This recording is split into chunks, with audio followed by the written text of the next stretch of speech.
નમસ્કાર મિત્રો, ભારતીય અર્થતંત્ર 1950થી 1990ના ભાગ 3માં હું આકાશ બ્રહ્મભટ્ટ આપનું હાર્દિક સ્વાગત કરું છું.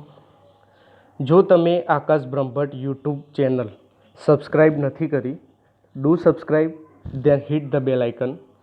આજે આપણે ઉદ્યોગ અને વેપાર વિશે ખાસ ચર્ચા કરવાની છે. અર્થશાસ્ત્રીઓના મતે નિર્ધન રાષ્ટ્ર ત્યારે પ્રગતિ કરે છે કે જ્યારે તેમાં સારા ઔદ્યોગિક ક્ષેત્રો હોય. હવે આ ઉદ્યોગો દ્વારા જે રોજગારીનું સર્જન થાય છે, જો એના જોડે કૃષિ સાથે આપણે સમકક્ષ કરવામાં આવે રોજગારીના લેવલે, તો ઉદ્યોગ ક્ષેત્રમાં જે રોજગારી છે તે વધારે સ્થાયી હોય છે, જેનાથી આધુનિકીકરણ અને સમગ્ર સમૃદ્ધિમાં વધારો થાય છે. આના કારણે જ પંચવર્ષીય યોજનાઓમાં ઔદ્યોગિક વિકાસ પર વધારે ભાર આપવામાં આવ્યો હતો. અગાઉ આપણે ચર્ચા કરી ચૂક્યા છીએ કે સ્વતંત્રતા સમયે ભારતમાં ખૂબ જ ઓછા ઉદ્યોગો હતા અને ખાસ કરીને સુતરાઉ કાપડ અને શણ સુધી સીમિત હતા. આ બાબતની આપણે ડિટેલમાં ચર્ચા કરી છે. અગાઉ એક વિડીયો મેં અપલોડ કરેલો છે, સ્વતંત્રતા પર્વે ભારતીય અર્થતંત્ર. તે વિડીયો ખાસ જોઈ લેવો. આયરન સ્ટીલની વાત કરીએ તો જમશેદપુર ને કોલકાતા વિસ્તાર સુધી તે સીમિત હતા અને સુતરાઉ કાપડની આપણે વાત કરીએ તો ગુજરાત અને મહારાષ્ટ્ર આ બે રાજ્યો સુધી સીમિત હતા. આની ડિસ્ક્રિપ્શનમાં તે વિડીયો ખાસ જોઈ લેવો મિત્રો. આગળ જોઈશું તો અર્થવ્યવસ્થાનો જે વિકાસ કરવો હોય તો ઔદ્યોગિક આધારનો વિસ્તાર કરવાની સાથે સાથે વિવિધ પ્રકારના ઉદ્યોગો બને તે પણ ખૂબ જરૂરી હતું.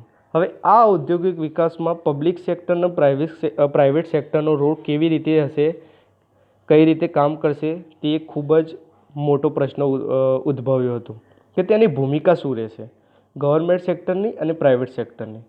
તો સ્વતંત્રતા પ્રાપ્તિના સમયે ભારતના ઉદ્યોગપતિઓ પાસે અર્થવ્યવસ્થાના વિકાસના હેતુ ઉદ્યોગોમાં રોકાણ કરવા માટે જરૂરી નાણાંની કમી હતી. મિત્રો સમજો, જરૂરી નાણાંની કમી હતી. તો એ માટે સરકારે ઓબ્વિયસલી કંઈક કરવું જરૂરી છે. સાથે સાથે ભારત એટલું મોટું બજાર પણ ન હતું કે જેના કારણે ઉદ્યોગપતિઓએ જરૂરી મૂડીરોકાણ માટે પ્રોત્સાહન મળે. આના લીધે સરકારે ઔદ્યોગિક ક્ષેત્રમાં પ્રોત્સાહન આપવા માટે વ્યાપક ભૂમિકા નિભાવવી પડી. આ વ્યાપક ભૂમિકા શું છે? Let's see. ભારતીય અર્થવ્યવસ્થાને સમાજવાદના પથ ઉપર અગ્રેસર કરવા માટે બીજી પંચવર્ષીય યોજનામાં આપણે એવો નિર્ણય લેવામાં આવ્યો કે ભારત સરકાર અર્થવ્યવસ્થામાં ભારે અને મોટા ઉદ્યોગોનું નિયંત્રણ કરશે. સાથે સાથે એવા ઉદ્યોગો ઉપર સંપૂર્ણ નિયંત્રણ રાખશે કે જેને અર્થવ્યવસ્થામાં ભૂમિકા મહત્ત્વપૂર્ણ હોય. પ્રાઇવેટ સેક્ટર નીતિઓના અનુરૂપ કામ કરશે અને સાર્વજનિક ક્ષેત્રને અગ્રણી ભૂમિકા નિભાવવામાં આવશે. ક્લિયર છે મિત્રો? આ માટે એક પ્રસ્તાવ રજૂ કરવામાં આવ્યો, ઔદ્યોગિક નીતિ પ્રસ્તાવ 1956ની અંદર. તેની અંદર શું બાબતોની ચર્ચા કરવામાં આવી અથવા કયા પોઈન્ટના અનુલક્ષીને આ નીતિ પ્રસ્તાવ તૈયાર કરવામાં આવ્યો? તો ભારી ઔદ્યોગો પર નિયંત્રણ બીજી પંચવર્ષીય યોજનાને આધાર તરીકે રજૂ કરવામાં આવી. નીતિ પ્રસ્તાવમાં સમાજનું સમાજવાદી સ્વરૂપ કેવી રીતે બનાવવું તે વિશે ચર્ચા કરવામાં આવી. આ પ્રસ્તાવમાં કુલ 3 વર્ગ પાડવામાં આવે. આ 3 વર્ગ આપણે જોઈએ કયા કયા છે. એક એવા ઉદ્યોગો કે જેનું સંપૂર્ણ સરકારની દેખરેખ હેઠળ કામ થશે. ઇન શોર્ટ, એ ઉદ્યોગોની સંપૂર્ણ માલિકી સરકારની રહેશે. સેકન્ડ વન, સંયુક્ત સાહસ. સંયુક્ત સાહસ મીન્સ ગવર્મેન્ટ અને પ્રાઇવેટ બંને સેક્ટર સારી રીતે કામગીરી કરીને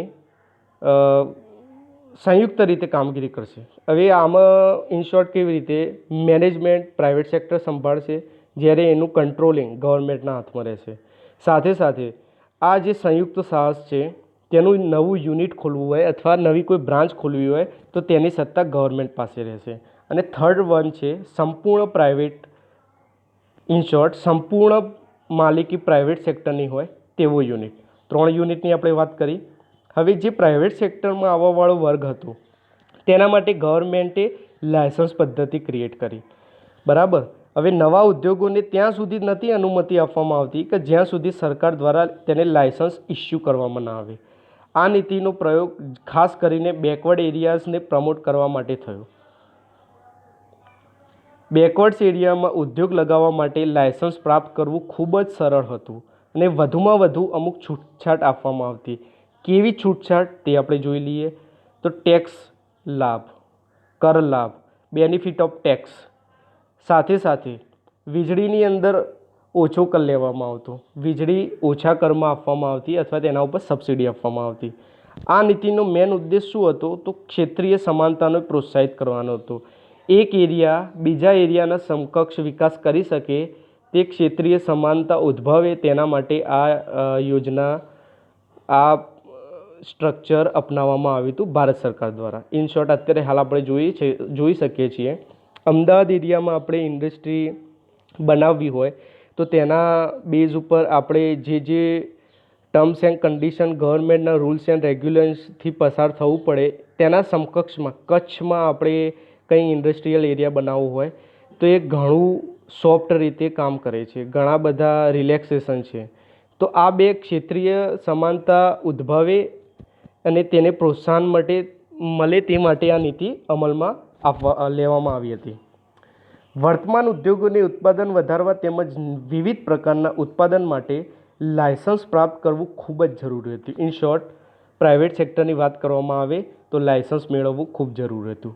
આનો અર્થ એ થઈ શકે કે આનો અર્થ એ થાય કે ઉત્પાદિત વસ્તુઓની માત્રા અર્થવ્યવસ્થા દ્વારા અપેક્ષિત માત્રાથી વધુ ન થાય. એક વસ્તુ સમજો મિત્રો, આમાં ડિમાન્ડ એન્ડ સપ્લાયનો કોન્સેપ્ટ કામ કરે છે. જેટલી ડિમાન્ડ હશે તેટલો જ સપ્લાય કરવામાં આવશે, એનું પ્રોડક્શન તે રીતે કરવામાં આવશે. નંબર ઓફ પ્રોડક્શન વધી ન જાય કમ્પેર ટુ ડિમાન્ડ, તેનું ખાસ ધ્યાન રાખવામાં આવે છે. તેના લીધે લાયસન્સ જે આપવામાં આવતું એ ઘણા બધા ફેક્ટરો ધ્યાનમાં રાખીને આપવામાં આવતું, એવી ગમે તે રીતે લાયસન્સની વહેંચણી કરવામાં નથી આવતી. સમજાય છે મિત્રો? પર્ટિક્યુલર ડે, પર્ટિક્યુલર મંથમાં કેટલું પ્રોડક્શન કરવું તેના તમામ નીતિ નિર્દેશો સરકાર દ્વારા નક્કી કરવામાં આવતા. બરાબર. ઉત્પાદન વધારવાનું લાયસન્સ ત્યારે જ આપવામાં આવતું જ્યારે સરકારને એ બાબતનું જ્ઞાન હોય કે અર્થવ્યવસ્થામાં વધુ પ્રમાણમાં ચીજ વસ્તુઓની માંગ છે. વાત આવી આપણી ડિમાન્ડની, માંગ છે. ક્લિયર? આગળ જોઈએ લઘુ ઉદ્યોગ. તો 1955માં ગ્રામ્ય અને લઘુ ઉદ્યોગ સમિતિની રચના કરવામાં આવી. મિત્રો યાદ રાખજો 1955 ગ્રામ્ય અને લઘુ ઉદ્યોગ સમિતિ. આ સમિતિનું નામ હતું કરવી સમિતિ. જેણે એ બાબત ઉપર વિચાર કર્યો કે ગ્રામ્ય વિકાસને પ્રોત્સાહન કરવા માટે લઘુ ઉદ્યોગોનો પ્રયોગ કરવામાં આવે. ઇન શોર્ટ લઘુ ઉદ્યોગના પ્રયોગ માટે કરવે સમિતિની ભલામણ 1955માં જેનું બીજું નામ છે ગ્રામ્ય અને લઘુ ઉદ્યોગ સમિતિ. ક્લિયર? સમય પ્રમાણે લઘુ ઉદ્યોગની વ્યાખ્યામાં પણ પરિવર્તન કરવામાં આવ્યું. જે 1950માં લઘુ ઉદ્યોગની વ્યાખ્યામાં એવું કહેવામાં આવતું કે જેમની મૂડી 5 લાખ સુધી સીમિત હોય, 5 લાખ સુધી હોય તેને લઘુ ઉદ્યોગમાં સ્થાન આપવામાં આવતું. જે અત્યારે હાલ આપણે 1 કરોડની અધિકતમ મૂડી રોકાણ કરી શકાય છે. અત્યારે હાલ એ 1 કરોડ સુધી પહોંચી ગયું છે. 1950માં હતું 5 લાખ રૂપિયા. ક્લિયર? એવું પણ માનવામાં આવતું કે લઘુ ઉદ્યોગ વધારે શ્રમ પ્રધાન હોય છે. તેમાં મોટા ઉદ્યોગોના સમકક્ષ શ્રમનો પ્રયોગ વધુ માત્રામાં કરવામાં આવે છે, જે વધુ માત્રામાં રોજગારીનું સર્જન કરે છે. પરંતુ મોટા ઉદ્યોગો સાથે લઘુ ઉદ્યોગો પ્રતિસ્પર્ધા કરી શકતા ન હતા. એટલે સ્વાભાવિક છે લઘુ ઉદ્યોગને આપણે સરકારે એક સુવિધા પ્રોવાઈડ કરવી પડશે, એમને રક્ષણ માટે કંઈક નીતિ નિયમો બનાવવા પડશે. લેટ્સ સી શું બનાયા. લઘુ ઉદ્યોગોના વિકાસ માટે મોટી ફર્મોથી રક્ષા કરવી જરૂરી હતી, બિલકુલ જરૂરી હતી. ઉદ્દેશની પ્રાપ્તિ માટે અનેક ઉત્પાદનોને લઘુ ઉદ્યોગ માટે આરક્ષિત કરી દેવામાં આવે. આરક્ષિત મીન્સ પર્ટિક્યુલર પ્રોડક્ટનું ઉત્પાદન લઘુ ઉદ્યોગ જ કરશે એવું આરક્ષણ આપી દેવામાં આવે. એક ટાઈપની અનામત સિસ્ટમ. ક્લિયર? માલ ઉત્પાદન ક્ષમતા પ્રમાણે આરક્ષણ આપવામાં આવે. હવે આ આરક્ષણ કેવી રીતે આપવામાં આવતું હતું? તો નંબર ઓફ પ્રોડક્શન, માલનું જેટલું ઉત્પાદન ક્ષમતા હોય જે લઘુ ઉદ્યોગની જેટલા પ્રમાણમાં તે રીતે તેને આરક્ષણ આપવામાં આવતું. સાથે સાથે બીજા પણ લાભો આપવામાં આવતા. કેવા લાભો? તો એક્સાઇઝ ડ્યુટી ખૂબ જ નીચી રાખવામાં આવતી. બેંક લોનના વ્યાજ દરમાં ઘટાડો કરવામાં આવતો. આવી ઘણી બધી બાબતો છે જે લઘુ ઉદ્યોગને પ્રોત્સાહન આપવા માટે સરકાર દ્વારા કરવામાં આવી. સાથે સાથે આગળ એક પોઈન્ટની આપણે ચર્ચા કરવાની છે, trade policy. Trade policy, import substitution, આયાત અવેજીકરણ. હવે આ ટ્રેડ પોલિસી જે બનાવી સરકારે આયાત અવેજીકરણ, તે કામ કઈ રીતે કરે છે તે જોઈ લઈએ. ટ્રેડ પોલિસી સાથે ઔદ્યોગિક નીતિનો ખૂબ જ ઘનિષ્ઠ સંબંધ છે અને સૌથી વેપાર નીતિની વાત કરીએ તો પ્રથમ 7 પંચવર્ષીય યોજનામાં વેપારની વિશેષતા અંતર્મુખી વેપાર નીતિ હતી. ક્લિયર? અંતર્મુખી વેપાર નીતિમાં શું થયું? ટેકનિકલી આ કોન્સેપ્ટમાં આ નીતિને આપણે કહીએ છીએ ઇમ્પોર્ટ સબસ્ટિટ્યુશન, આયાત અવેજીકરણ. આ નીતિનો ઉદ્દેશ શું હતો? આયાતના બદલે ઘરેલું ઉત્પાદન દ્વારા પૂર્તિ કરવાનો. અત્યારે હાલ જે કોન્સેપ્ટ ચાલે છે મેક ઇન ઇન્ડિયા કોન્સેપ્ટ, કે જે ઇમ્પોર્ટ કરીએ છીએ, જે આયાત કરીએ છીએ બહારથી અલગ અલગ દેશોમાંથી ભારતમાં, એ પ્રોડક્ટની સબસ્ટિટ્યૂટ પ્રોડક્ટ ભારતની અંદર બનાવવાનું, કે જે ભારતના લોકો જે આયાત પ્રોડક્ટ જે છે તેનાથી જે સંતોષ મેળવે છે તે સંતોષ ભારતીય પ્રોડક્ટથી મેળવે. ઇન શોર્ટ, ભારતની અંદર એવું સ્ટ્રક્ચર બનાવવું કે આયાત કરવાની જરૂર ના પડે અને ભારતના લોકોની જે માંગ હોય તે સંતોષાઈ જાય. ક્લિયર? ઉદાહરણ આપણે જોઈ લઈએ તો વિદેશી કાર. વિદેશી કારમાં જે લક્ઝુરિયસ ફેસિલિટી આવે છે તેવી લક્ઝુરિયસ ફેસિલિટી ભારતીય કંપની દ્વારા એવી કોઈ કાર બનાવવામાં આવે કે તેમની જે ફેસિલિટી છે તે જ ફેસિલિટી અહીંયા મળી રહે. ક્લિયર? આ નીતિ દ્વારા સરકારે વિદેશી પ્રતિસ્પર્ધા દ્વારા ઘરેલું વસ્તુઓની રક્ષા કરી. કેવી રીતે રક્ષા કરી? તો એને 2 ફોર્મ અપનાવ્યા. આ 2 ફોર્મની વાત કરીએ. કયા કયા? ટેરિફ અને કોટ્સ. ટેરિફ્સમાં શું આવે? તો જે ઇમ્પોર્ટ પ્રોડક્ટ્સ હતી તેના ઉપર કર લગાવવામાં આવતો. હવે તેના ઉપર એવો કર લગાવવામાં આવતો કે તેની કોસ્ટ ખૂબ જ વધી જાય, ઉપભોક્તા હતોત્સાહિત થઈ જાય અને જેના લીધે વેચાણમાં ઘટાડો થાય. સ્વાભાવિક છે, અહીંયા વેચાણમાં ઘટાડો થાય તો એટલું ઓછું ઇમ્પોર્ટ કરવું પડે. બરાબર? તો ટેરિફ લગાવવામાં આવતું. સાથે સાથે કોટ્સ મીન્સ અમુક માત્રામાં જ જથ્થો ઇમ્પોર્ટ કરી શકાય એવું રિસ્ટ્રિક્શન મૂકી દેવામાં આવે કે 6 મહિનામાં, 1 મહિનામાં, 12 મહિનામાં નંબર ઓફ પ્રોડક્ટ્સ જ તમે ઇમ્પોર્ટ કરી શકશો. બરાબર? કોઈ બી કંપની દ્વારા, કોઈ બી ઇન્ડિયન કંપની હોય એ સ્વાભાવિક છે આયાત કરવાની એ પ્રોડક્ટ, બરાબર, અથવા ઇમ્પોર્ટ બહારની કોઈ પણ કંપની અહીંયા આવીને સેલ કરશે, પણ એમને એક રિસ્ટ્રિક્શન કરી દેવામાં આવે કે તમે આટલી જ પ્રોડક્ટ ઇન્ડિયામાં વેચી શકશો. એ રીતે ટેરિફ્સ અને કોટ્સ રીતે ભારતીય ઉદ્યોગોને રક્ષણ આપવામાં આવ્યું. બરાબર? આનો મેન ઓબ્જેક્ટિવ શું હતો? તો વિદેશી પ્રતિસ્પર્ધાઓથી દેશી ફર્મોની રક્ષા કરવી. સંરક્ષણ નીતિ એવી પણ ધારણા પર આધારિત છે કે વિકાસશીલ દેશોના ઉદ્યોગો વધુ વિકસિત દેશો દ્વારા ઉત્પાદિત વસ્તુઓ સાથે પ્રતિસ્પર્ધા કરવાની સ્થિતિમાં નથી. સ્વાભાવિક છે, નવો દેશ આઝાદ થયો છે, પેલા વિકસિત દેશો છે. વિકાસશીલ દેશો વિકસિત દેશોની કમ્પેરિઝનમાં જે પ્રોડક્ટ્સ ત્યાં યુઝ થાય છે, ત્યાં બનાવવામાં આવે છે, તે પ્રોડક્ટ ભારતની અંદર અત્યારે હાલ બની શકે નહીં. સ્વાભાવિક છે, ધીમે ધીમે એમાં સુધારો થવાનો છે. તો ભારતીય અર્થતંત્રમાં ભારતીય ઉદ્યોગોનું પ્રમાણ એકદમ ડાઉન ના થઈ જાય તેને અનુલક્ષીને તેમને સંરક્ષણ પ્રદાન કરવામાં આવ્યું. બરાબર? એવું પણ માનવામાં આવે છે કે જો ઘરેલું ઉદ્યોગોનું સંરક્ષણ કરવામાં આવે તો સમયની સાથે સાથે તે પ્રતિસ્પર્ધા કરવાનું શીખી લેશે. બરાબર છે? આપણા યોજનાકારોને એવી પણ આશંકા હતી કે જો ઇમ્પોર્ટ પર પ્રતિબંધ લગાવવામાં નહીં આવે તો લક્ઝરી પ્રોડક્ટ્સ પર ખર્ચા સાથે વિદેશી હૂંડિયામણમાં ઘટાડો થશે. સમજો મિત્રો, કેટલા બધા ફેક્ટર કામ કરે છે. વિદેશી હૂંડિયામણની પણ આપણે ધ્યાન રાખવું ખૂબ જરૂરી છે, તેની અંદર ઘટાડો ના થાય. સાથે સાથે ભારતના ઉદ્યોગોને પણ સંરક્ષણ પૂરું પાડવું જરૂરી છે. આ બધું થયું 1950થી 1990 સુધીમાં. અને ઇમ્પોર્ટ ઉપર અત્યારે વાત કરી 1950થી 1980માં, ખાસ કરીને 1980 સુધીના મધ્ય સુધી એક્સપોર્ટને પ્રોત્સાહિત કરવા માટે કોઈપણ જાતના પગલાં લેવાયા ન હતા ભારત સરકાર દ્વારા. ક્લિયર? હવે આ જે ઔદ્યોગિક નીતિઓ આપણે અપનાવી તેનો ઔદ્યોગિક વિકાસ ઉપર શું પ્રભાવ પડ્યો તે જોઈએ. આગળ આપણે ચર્ચા કરી જ છીએ કે પ્રથમ 7 પંચવર્ષીય યોજનામાં ઔદ્યોગિક ક્ષેત્ર ઉપર સૌથી વધારે ફોકસ આપવામાં આવ્યો. બરાબર? 1950-51માં 11.8% GDP ગ્રોથ રેટ હતો, જે 1990-91માં 24.6% થયો, ઓલમોસ્ટ ડબલ. ક્લિયર છે? જીડીપી ગ્રોથમાં ઉદ્યોગોની જે હિસ્સેદારી હતી તેમાં વધારો થયો, સાથે સાથે વિકાસ થયો.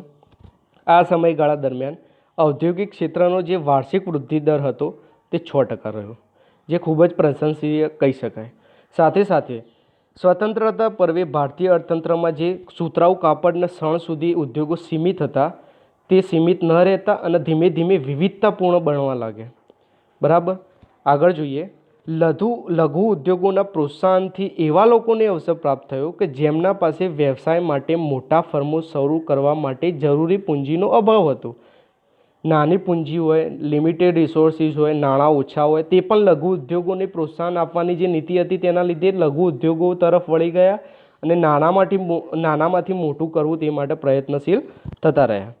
વિદેશી પ્રતિસ્પર્ધોના પ્રતિ સંરક્ષણ દ્વારા ઇલેક્ટ્રોનિક્સ અને ઓટોમોબાઈલ ક્ષેત્રોમાં દેશી ઉદ્યોગનો વિકાસ થયો, જે સંભવ ન હતો.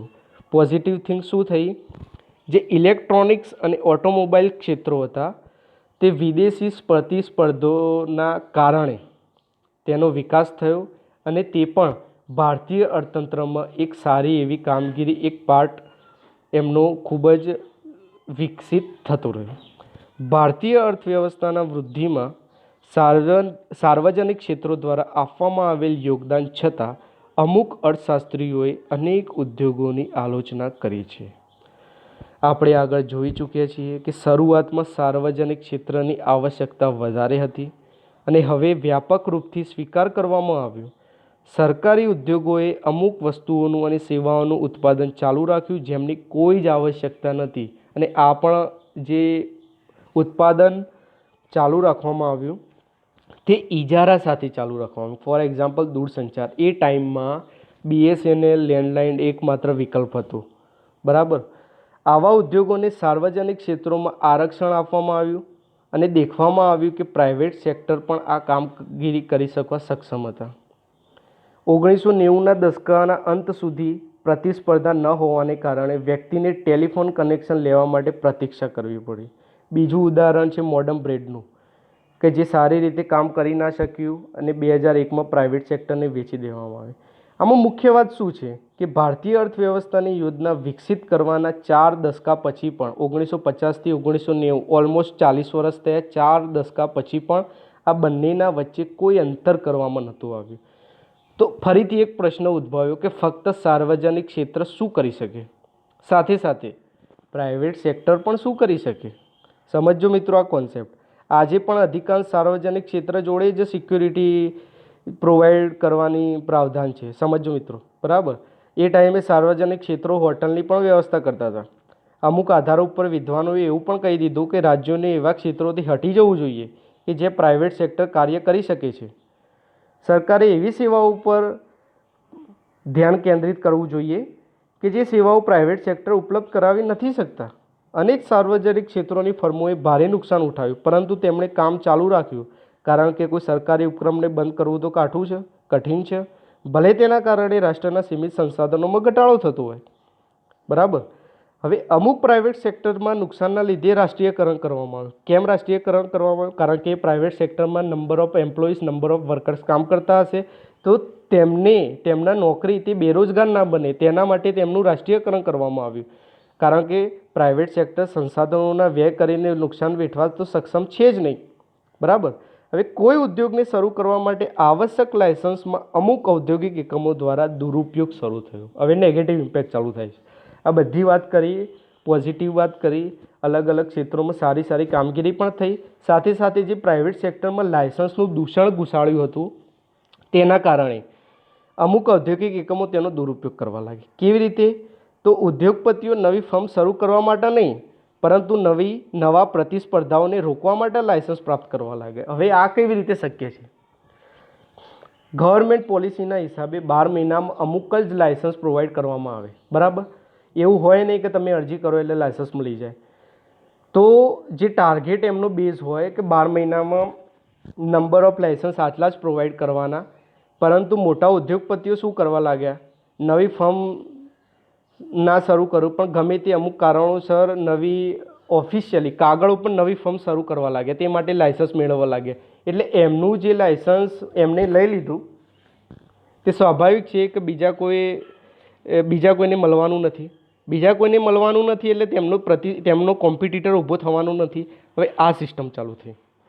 પરમિટ લાયસન્સ રાજ કોન્સેપ્ટ આવે છે. તો પરમિટ લાયસન્સ રાજના અત્યાધુનિક નિયમના કારણે અમુક ફર્મો કાર્યકુશળ ન બની શકે. બીજું શું થયું? તો ઉદ્યોગપતિઓ પોતાના ઉત્પાદનના વિષયમાં વિચાર કરવાની અપેક્ષાએ લાયસન્સ પ્રાપ્ત કરવાના પ્રયત્નમાં સંબંધિત મંત્રાલયોની લોબી બનાવવા સમય વ્યતીત કરવા લાગ્યા. એમને પોતાનું પ્રોડક્શન કેવી રીતે વધારવું, કેવી રીતે સેલ કરવું, કેવી રીતે નંબર ઓફ ક્વોન્ટિટી ક્વોલિટીમાં શું ફેરફાર કરવો, એ બધું વિચારવાની જગ્યાએ જે લાયસન્સ જે મંત્રાલય પ્રોવાઈડ કરે છે તે મંત્રાલયમાં પોતાની લોબી બનાવવા માટે સમય વ્યતીત કરવા લાગી. સમજી શકો છો મિત્રો શું સિસ્ટમ આવી ગઈ. વિદેશી પ્રતિસ્પર્ધોથી સંરક્ષણની આલોચના પણ એ આધાર પર કરવામાં આવી કે આ બાબતની સ્થિતિ પછી પણ ચાલુ રહેશે. એટલે સિદ્ધ થઈ ચૂક્યું કે આનાથી કોઈ લાભ નહીં થયો, પરંતુ નુકસાન જ થયું છે. આયાતો પર પ્રતિબંધના લીધે ભારતીય ઉપભોક્તાએ જે વસ્તુઓ મળતી હતી બજારમાં તે જ લેવી પડતી, જેના લીધે ભારતીય ઉત્પાદક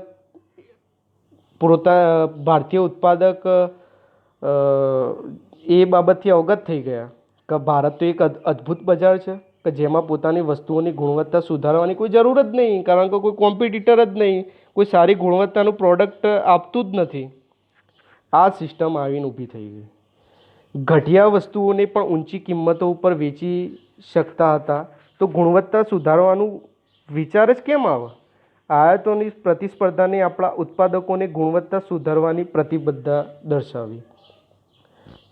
આયાતોની પ્રતિસ્પર્ધાને આયાતોની એન્ટ્રી થઈ, બીજા દેશોમાંથી પ્રોડક્ટ ભારતમાં આવવા લાગી, તેના લીધે ઉત્પાદકોને એવું લાગ્યું કે હવે આપણે ક્વોન્ટિટી સારી બનાવવી પડશે. એના લીધે ગુણવત્તા સુધારવાની તેમની પ્રતિબદ્ધતા દર્શાવી. અમુક અર્થશાસ્ત્રીઓ એવું કહે છે કે સાર્વજનિક ક્ષેત્રનું પ્રયોજન લાભ કમાવવાનું નહીં પરંતુ રાષ્ટ્ર કલ્યાણનું હોય છે. આ દ્રષ્ટિથી આપણે એવું કહી શકીએ જે સાર્વજનિક ક્ષેત્રોની ફર્મો છે તેનું મૂલ્યાંકન જનતાના કલ્યાણના આધારે કરવું જોઈએ, ના કે કમાયેલ લાભો દ્વારા. ઇન શોર્ટ, આ જે બાબતો થઈ એનાથી જનતાને સેટિસ્ફેક્શન મળ્યું કે કેમ? સેટિસ્ફેક્શન મળ્યું છે તો ઓકે છે, નથી મળ્યું તો એમાં કંઈક પ્રોબ્લેમ છે. તો આની જે લાભ કે નુકસાનની વ્યાખ્યા છે કે આનું ખરેખર અસરદારક અમલ થયો કે કેમ થયો તો કેમ ન, તે બાબત જનતાનું સેટિસ્ફેક્શનનું મૂલ્યાંકન કરીને કરવું જોઈએ, નહીં કે કેટલું પ્રોફિટ થયો છે તેનું મૂલ્યાંકન કરીને કરવું જોઈએ. ક્લિયર છે? આ જે સંરક્ષણ નીતિ હતી એ સંરક્ષણની બાબતમાં અમુક અર્થશાસ્ત્રીઓનો એવો પણ મત હતો કે વિદેશી પ્રતિસ્પર્ધાથી ઉત્પાદનોનું સંરક્ષણ ત્યાં સુધી કરવું જોઈએ જ્યાં સુધી ધનિક રાષ્ટ્ર તે કરતા રહે. આ બધા વિરોધોના કારણે અર્થશાસ્ત્રીઓએ આપણી નીતિમાં પરિવર્તન કરવાનો વિચાર કર્યો. અન્ય સમસ્યાઓ સહિત આ સમસ્યાના કારણ સરકારે 1991માં આર્થિક નીતિ શરૂ કરી. 1950થી 1990 દરમિયાન શું બન્યું તે આપણે ભાગ 1, 2 અને 3માં જોઈ ચૂક્યા છીએ. આ 3 ભાગ તમે વાંચો એટલે તેનાથી બહારનું કંઈ પણ નહીં આવે. 1 વખત વાંચો, 2 વખત વાંચો, 3 વખત વાંચો, 4 વખત વાંચો, પણ આનાથી બહારનો એક પણ પ્રશ્ન નહીં આવે તે ગેરંટી. આનું નિષ્કર્ષ શું નીકળી શકે? તો પ્રથમ 7 પંચવર્ષીય યોજનાના સમયગાળામાં ભારતીય અર્થવ્યવસ્થાની પ્રગતિ ખૂબ જ ઉલ્લેખનીય રહી. હવે આપણા ઔદ્યોગિક સ્વતંત્રતા પ્રાપ્તિના સમયની સ્થિતિએ તુલનામાં વિવિધતાપૂર્ણ ધીમે ધીમે થતા રહે. પહેલાં જે શણ અને સુતરાઉ કાપડ સુધી સીમિત હતું તે ધીમે ધીમે તેમાં વિવિધતાપૂર્ણ કામ થતું રહ્યું. હરિત ક્રાંતિના લીધે ભારત જે ખાદ્ય ઉત્પાદનમાં અમેરિકા ઉપર નિર્ભર હતો તે હવે આત્મનિર્ભર બની ગયો. ભૂમિ સુધારાનું પરિણામ એ થયું કે જે જમીનદારી પ્રથા હતી, ધ્રોણિત જમીનદારી પ્રથા, તેનું ઉન્મૂલન થયું. આ દરેક બાબત તમને સ્વતંત્રતા પર્વે ભારતીય અર્થતંત્રમાં મળી રહેશે, તો પ્લીઝ એ વિડીયો જોઈ લેવો. અનેક અર્થશાસ્ત્રી સાર્વજનિક ક્ષેત્રના ઉદ્યોગોના દેખાવથી અસંતુષ્ટ થયા. અતિશય સરકારી નિયમોના કારણે ઉદ્યમ વૃત્તિ અવરોધિત બની, જે આપણે જોઈ ગયા લાયસન્સ પ્રવૃત્તિ. આત્મનિર્ભરતાના નામે આપણા ઉત્પાદકોને વિદેશી પ્રતિસ્પર્ધોથી સંરક્ષણ આપીને ઉત્પાદિત ચીજવસ્તુઓની ગુણવત્તામાં સુધારો ન થયો. સમજો મિત્રો, ગુણવત્તામાં સુધારો ન થયો, કારણ કે છૂટકો જ નહીં, જે છે એ જ લેવાનું છે, તમારા જોડે અવેજ જ નથી. આપણી નીતિઓ અંતર્મુખી હતી, જેના કારણે સશક્ત વિકસિત અર્થતંત્ર બનાવવામાં નિષ્ફળ રહ્યા. બદલાતા વૈશ્વિક આર્થિક પરિદૃશ્યના પ્રસંગમાં એ સર્વત્ર મહેસૂસ થઈ રહ્યું હતું કે આર્થિક નીતિમાં સુધાર કરવાની આવશ્યકતા છે. અત્યારે આપણે અર્થતંત્રમાં સ્ટેપ બાય સ્ટેપ પ્રયોગો કરીએ છીએ. આપણને ખબર નથી કે પ્રયોગથી આપણને શું બેનિફિટ થશે, શું નહીં. આપણે શીખીએ છીએ. સમજો મિત્રો, 1950થી 1990 દરમિયાન આપણે અલગ અલગ નીતિઓ બનાવી, સિસ્ટમો બનાવી અને ધીમે ધીમે શીખતા ગયા, અનુભવતા ગયા. તેમ પછી આપણે એની અંદર ફેરફારો કરતા ગયા. તો 1950થી 1990 દરમિયાન આપણે જે વસ્તુ અનુભવ્યું તેના ઉપરથી એક કોન્સેપ્ટ ક્લિયર થઈ ગયો કે હવે આ સિસ્ટમથી આગળ વધાયો દેવું નથી. એક નવી સિસ્ટમ આપણે બનાવવી પડશે આપણી અર્થવ્યવસ્થાને સફળ બનાવવા માટે. તેથી 1991માં એક નવી આર્થિક નીતિની શરૂઆત કરવામાં આવી. એ આર્થિક નવી નીતિ શું છે તે આપણે હવે આગળના લેક્ચરમાં જોઈશું. Thank you for watching guys.